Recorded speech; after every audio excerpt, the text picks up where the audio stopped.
Cambiando completamente de tema, el secretario general de la CST, José Benito Escobar Miguel Ruiz, indicó que la situación de las mujeres en las maquilas es preocupante porque muchas de ellas han quedado desempleadas tras la pandemia del COVID-19. Escuchemos.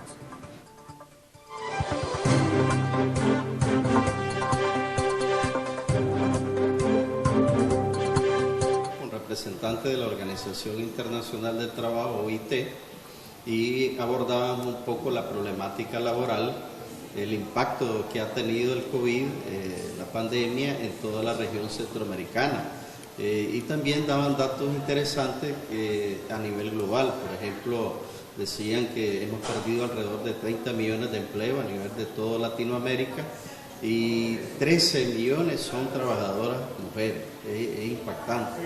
Y los otros datos interesantes que estamos ahí abordando es que, por ejemplo, la pobreza en la región centroamericana ha crecido, es decir, se disparó la pobreza en el sentido de que hace falta salud, educación, en términos de la seguridad social, ¿verdad? Crecimos la pobreza más del 30%, son según datos de la OIT, pero también creció el desempleo.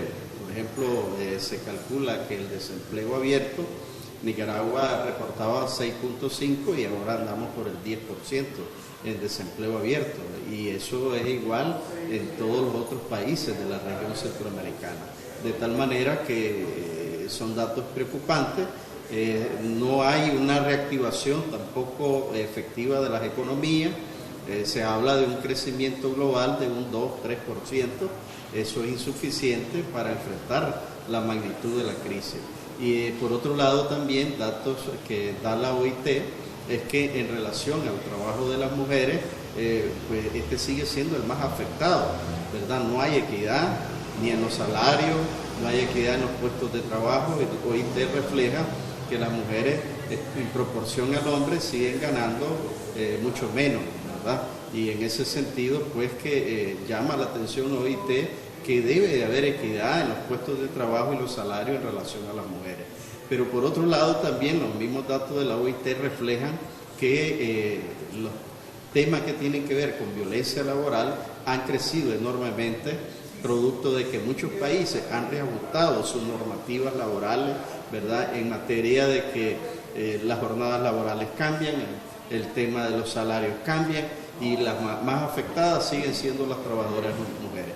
De tal manera entonces que el consenso del movimiento sindical es de que, y con OIT, de hacer un llamado a los estados, a los gobiernos, a los ministerios del trabajo, inclusive a la empresa privada, de que tenemos que buscar, es decir, que las consecuencias de la crisis no las pueden seguir soportando solamente la clase trabajadora, que es importante que los estados jueguen un rol más determinante en la protección de estos derechos en materia de salud, en materia de educación, pero sobre todo en materia de empleo y salario. Y debemos de buscar, esos puntos de equilibrio que permita que el desarrollo laboral, el desarrollo económico, sea con justicia social, con justicia laboral. Ahora, mencionaba usted que las mujeres han sido las más afectadas. ¿Cómo está en el caso de la situación de Nicaragua, las mujeres trabajadoras de las maquilas? ¿Cómo ha sido el desempleo en ese sentido? Mire, nosotros perdimos alrededor de casi 10.000 empleos en esto de la crisis. Suerteramente, y gracias a los acuerdos tripartitos y a la estabilidad que tiene la fortaleza del acuerdo, del diálogo social, hemos recuperado más de 10.000 empleos en este último periodo, pero de esos 10.000 empleos, más del 60% eran mujeres trabajadoras. Nosotros estamos actualizando esta información, estos datos, para ver entonces cómo ha venido la recuperación en términos de salario, en términos de puestos de trabajo, ¿verdad? Que nos permita hacer un balance integral sobre la situación laboral en Nicaragua. Nosotros estamos en 121.000 empleos. De esos 121.000 empleos, el 55% son mujeres trabajadoras, es decir, que es la mayoría en términos porcentual en los puestos de trabajo. En los salarios estamos haciendo un análisis, se supone que debería haber equidad en los salarios y estamos revisando el comportamiento de estos datos.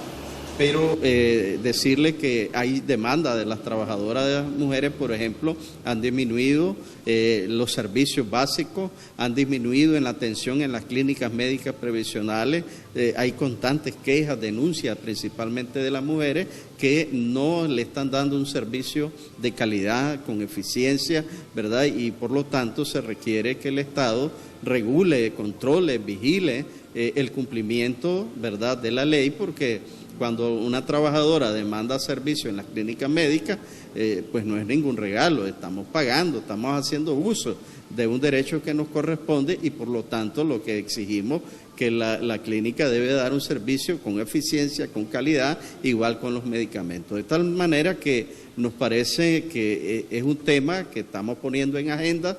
Debe haber una preocupación del Estado, del Ministerio del Trabajo, la Comisión de Zona Franca. Sabemos que hay un esfuerzo importante en esta materia. Recuerde que estamos en una campaña sobre el convenio 190 que tiene que ver con el maltrato y el acoso laboral y estamos demandando del Estado y la Asamblea Nacional aprueben este convenio que es fundamental para nosotros. Pero también es fundamental el tema de continuar con los protocolos de salud y seguridad laboral. Es decir, nosotros firmamos el año pasado un protocolo que era de obligatorio cumplimiento para que las fábricas, las empresas y el Estado aplique los protocolos, es decir, que hay que cuidar la vida de los trabajadores y las trabajadoras.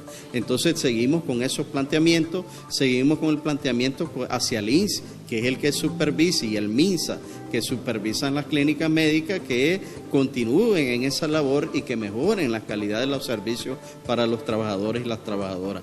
De tal manera, y el tema del salario. Hay que recordar que en Maquila nosotros ya negociamos. Todavía para el próximo año tenemos un incremento del 8.25% que debe de aplicarse, que es ya el último año del acuerdo tripartito. A partir de ahí tenemos que discutir una nueva agenda.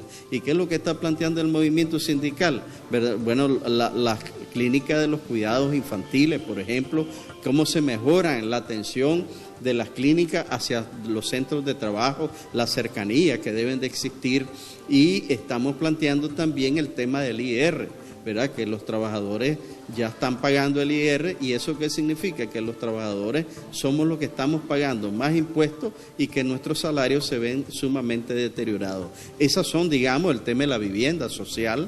Hay un compromiso en los acuerdos tripartitos de 1.000 viviendas y todavía esta parte no se ha cumplido. Esa es parte de los planteamientos y la agenda que tenemos hacia el gobierno y hacia los empresarios, el movimiento sindical.